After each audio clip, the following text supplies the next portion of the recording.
12 के लिए रसायन विज्ञान है। इसमें जो टॉपिक हमारा है कुछ मूलभूत सिद्धांत, सम फंडामेंटल प्रिंसिपल्स, जिसके अंतर्गत हम लोग मूल अवधारणा, मूल कंसेप्ट, देखिए आप जानते होंगे 6 या 7 जो मूल मात्रक हैं, उन मूल मात्रकों में से एक मूल मात्रक आपका मोल भी आता है। मोल कंसेप्ट, मोल वास्तव में होता क्या है? मोल किसी पदार्थ की मात्रा और उसमें उपस्थित कणों की संख्या, कण का मतलब परमाणु, आयन, अणु, उसको व्यक्त करता है। और जो मोल की परिभाषा है, मोल को जो परिभाषित किया गया है उसमें ये है कि किसी पदार्थ का एक मोल उस पदार्थ की वह मात्रा है जिसमें कार्बन 12 समस्थानिक के 12 ग्राम में उपस्थित परमाणुओं के बराबर कण, यानी किसी पदार्थ का एक मोल उस पदार्थ की वह मात्रा है जिसमें 12C यानी कार्बन का समस्थानिक 12 के 12 ग्राम में उपस्थित परमाणुओं के बराबर कण होते हैं। अब ये पाया गया है कि कार्बन 12 के एक परमाणु का जो अति शुद्ध द्रव्यमान है वो स्पेक्ट्रोमापी के द्वारा निकाला गया है 1.99264 × 10⁻³ ग्राम। तो इसलिए 12 ग्राम कार्बन 12 में कार्बन परमाणु की संख्या अगर निकालना है तो जितना इसका द्रव्यमान है 12 और एक परमाणु का द्रव्यमान अर्थात 1.99264 × 10⁻³ से भाग दे दें तो हमारा मिल जाता है 6.022137 × 10⁻23 परमाणु।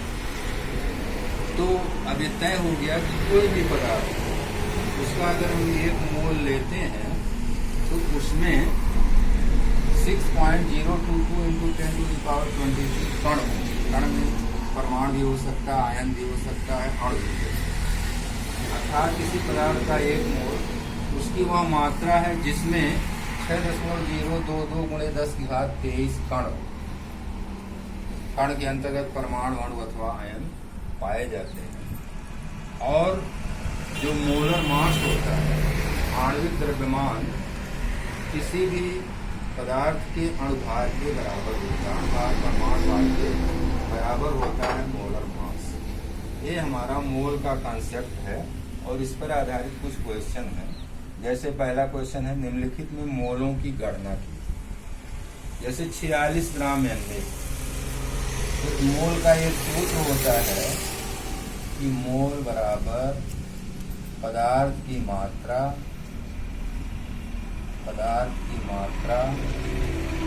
बटे अणुभार या परमाणु भार,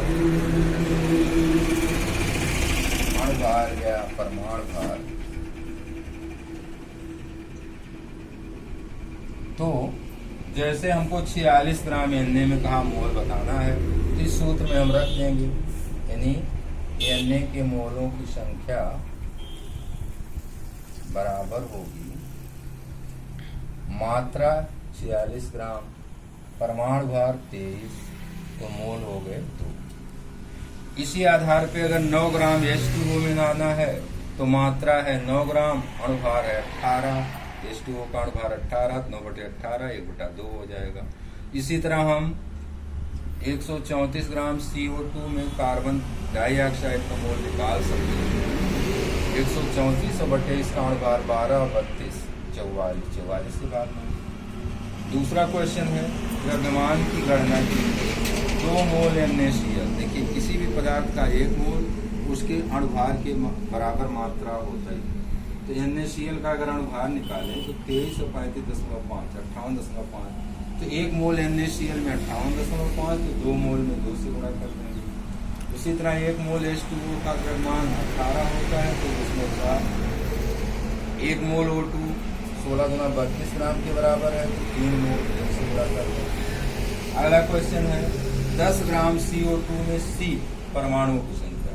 तो इसमें हम पहला काम ये करेंगे कि 10 ग्राम CO2 में मोल की मात्रा बटे अणुभार, 10 बटे CO2 का अनुपात 44। अब जो भी आता है तो उसमें ये निकालेंगे कि कुल CO2 के अणुओं की संख्या कितनी है। हम जानते हैं कि 1 मोल पदार्थ में अणुओं की संख्या, परमाणुओं की संख्या, आयनों की संख्या एवोगैड्रो नंबर 6.022 × 10⁻23 होती है। तो उस आधार पे जितना मोल मिला उसमें कितना है। अब उसके आगे हम देखेंगे कि चूंकि कार्बन डाइऑक्साइड के एक अणु में 1 कार्बन परमाणु होगा, इसलिए जितना अणु आयन होंगे उतने ही बराबर कार्बन परमाणु की संख्या होगी। इसी तरह O2 का परमाणु निकाल सकते हैं। एक अणु में 2 O के परमाणु हैं, इसलिए जितने आए हैं जितनी संख्या आई है उसको 2 से गुणा कर देंगे, ऑक्सीजन परमाणु की संख्या मिल जाएगी। मोल